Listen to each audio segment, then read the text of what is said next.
parliament and especially those within Jubilee. Listening to insults towards the former head of state, Uhuru Kenyatta, and remaining silent.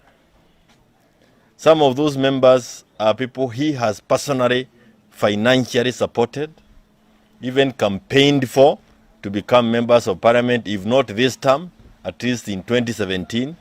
And it's an embarrassment to see them opening their mouths and threatening himself, or threatening his family, or even trying to threaten properties that belong to that family. And like my colleagues have said, I also just want to repeat the same. Dare you. Yes. Dare you. Yes. You want to put the country on fire? Dare you. Yeah. Arrest Uhuru or arrest Raila. You are playing with fire. The other one is that clearly we have a regime here that wants to take us back to the dark days, where there was no freedom of media. We saw a letter coming from CCK yesterday. It's ridiculous, to say the least. Those are days we left, long time. And some of us could not even imagine a person of the age of Chiroba could issue such a letter. Forget about contemplating. Again, it's another dare. Let them dare take us back to those dark days. We have the issue of IBC. We now see that they've been allocated 7.2 billion shillings. We have a problem, and we have stated it within Azimio, that we do not recognize the composition intended by the law that was passed by William Ruto. You do not need to be told what a country like Kenya can go through and has gone through in the past when we have messed up the electoral processes in this country. Clearly, there are people who don't have any respect for the history of this country, because you can never constitute IBC single-handedly. Again, crucially, we know that IBC is about to embark on the demarcation of boundaries in this country. And some of the members of or chairmen from the counties here come from counties that are likely to lose constituencies because they don't meet the threshold.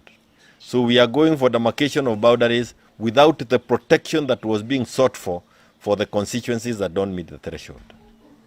We do not want this done in secrecy.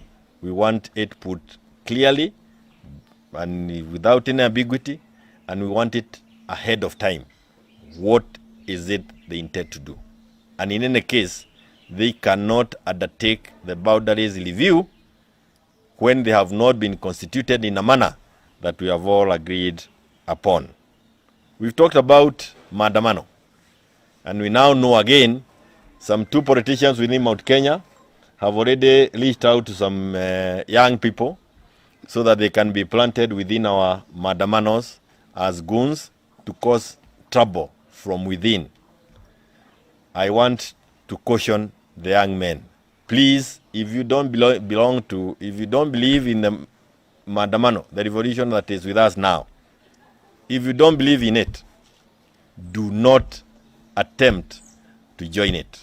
You will be swallowed by the crowd, and they have a way of even smelling you that you don't belong to them. We saw it on Monday. Please don't risk your life by coming to join because of having been paid some 1,000 or 2,000 shillings. And finally is to mention this, because there are people who are getting confused a bit. This government that is illegitimate, in fact, the best thing is to call it a regime. This regime of William Ruto has, in a very cunning way, covered their daily isolation of Mount Kenya. Those who come from Mount Kenya region or have anything to do with Mount Kenya, be aware. This William Gachagua government or company, their work is to isolate Mount Kenya and to leave us as political destitutes in this country. We are being used. You can tell by the number of sackings that are happening from those who come from Mount Kenya. The number of businesses that are being closed on a daily basis. This morning we had people from the textile industry they have now been told that there's going to be only one color uniform for all schools in this country. Imagine how many tailors are going to be thrown out of business in this country, how many businesses are going to be closed, what kind of unemployment levels we are going to put in this country. So every day, every single day, there is something being done to get Mount Kenya on its knees. Na wale ambao walichaguliwa wako kule bunge, kama walichaguliwa kwa vyama gani ama gani, na wametoka Mount Kenya, sasa wafugue kifikira zao. Killing Mount Kenya does not help the country. It makes the country worse. And no region should be targeted like they are targeting Mount Kenya. I thank you. Siku jana tumeona Rais Ruto hasa kuna maneno ambayo alielekeza kwako akizungumzia kuhusu sufuria. Sijui una yapi ya kusema, na pia kuna hili jambo ungeuliza kuhusu viongozi ambao ni wa chama cha Jubilee ambao hasa wanaonekana kila siku wakiamka wazungumzie kuhusu project ambazo zilikuwa za serikali ya Jubilee, wanazungumzia kuhusu Raila ODINGA. Pia tungependa kueleza hapo kidogo. Hii sufuria na kama vile mwenzangu amesema tutaibeba. It is the symbol of hunger, njaa ambayo iko Kenya hii. Na ni njaa ya tubo. Tumeona sasa hata iko njaa ya fikira. Watu wako na njaa hata ya mafikira. Kama mtu anaweza andika kama ile barua iliandikwa na watu ya CCK. Kuna njaa ya school fees. 3 million kids are out of school. Most of them from Mount Kenya. Kiambu has the highest number of kids who are not in school today. This symbolizes the inability of the UDA regime to deliver on anything. Forget about the promises that they made to Kenyans. And it is good that William has recognized that the sufuria is empty. It is so empty that we are even putting it on our heads.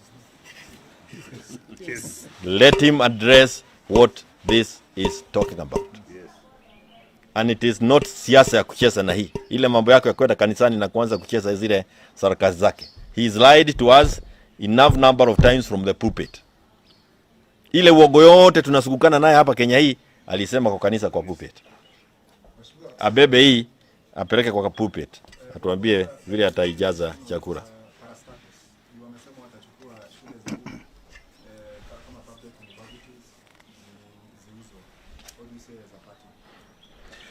There is also the issue that you've talked about, the members of parliament who are elected. Tafadhali, wale ambao walichaguliwa, mlichaguliwa kuweka chakula kwa hii sufuria. Wachaneni na Uhuru, wekeni chakula kwa sufuria. Uhuru ametumia miaka yake 10 akijaribu kuweka chakula kwa sufuria.